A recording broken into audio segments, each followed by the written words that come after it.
வணக்கம். சில ஆண்களுக்கு அந்த முன்தோல் டைட்டாக இருந்ததுன்னா, தாம்பத்திய உறவுக்கு பின்பு அல்லது சுயன்மம் பண்ண பிறகு அது பின்னால் போய் வீங்கிடும். ஃபைமோசிஸ் அப்படின்ற கண்டிஷன், அந்த டைட்டாக ஸ்கின் எளிதாக போய் வராது, டைட்டாக இருக்கும். பேராஃபைமோசிஸ் அப்படின்னு மாறிடும், பின்னால் போய் கழுத்தை நெரிக்கிற மாதிரி மாட்டிக்கிட்டு வீங்க ஆரம்பிச்சிடும். இது ஒரு எமர்ஜென்சி மாதிரி ஆகிடும். இது சுயன்மம் பண்ணுறதுனால வரலாம், இல்லை க்ளீன் பண்ணுறோன்னு அவங்க இறங்கும்போது வரலாம், அல்லது செக்ஸ் பண்ணும்போது தோல் பின்னால் தள்ளப்பட்டு வரலாம்.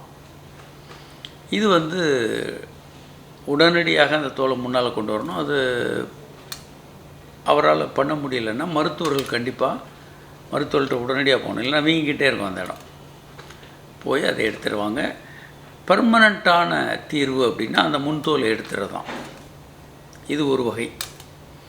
வேறு என்ன காரணத்தினால அந்த இடத்துல வீக்கம் வரும் அப்படின்னா, ஒரு சிலர் நீண்ட நேரம் செக்ஸ் பண்ணுறாங்க, அரை மணி நேரம் 1 மணி நேரம்னு பண்ணாலும் விந்து வராது. அல்லது ரொம்ப ரஃப்பாக செக்ஸ் பண்ணுறாங்க, ட்ரையாக இருக்குது, ரொம்ப ரஃப்பாக செக்ஸ் பண்ணும்போது, ரஃப்பாக சுயன்மம் பண்ணாலும் இந்த மாதிரி வரும். இல்லை பலமுறை பண்ணுறாங்க, அப்போ அந்த இடத்துல மெக்கானிக்கல் உராய்வுனால் அங்கே வீக்கம் வரலாம்.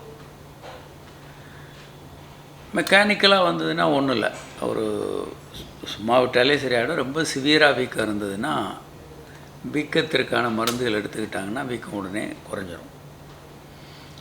ஆனால் பேராஃபைமோசிஸ், அந்த கழுத்து பின்னால் போய் மாட்டிக்கிட்டு வீங்கிச்சுன்னா அதுக்கு மருத்துவர்கள் அதை எடுத்து விடணும், அல்லது அங்கே அறுவை சிகிச்சை செய்து அந்த முன்தோல் நீக்கம் செய்கிறது, சர்க்கம்சிஷன், அந்த சுண்ணத்துன்னு சொல்கிற மாதிரி அந்த முன்தோல் நீக்கம் பண்ணிட்டோன்னா பிரச்சனை இருக்காது. வணக்கம்.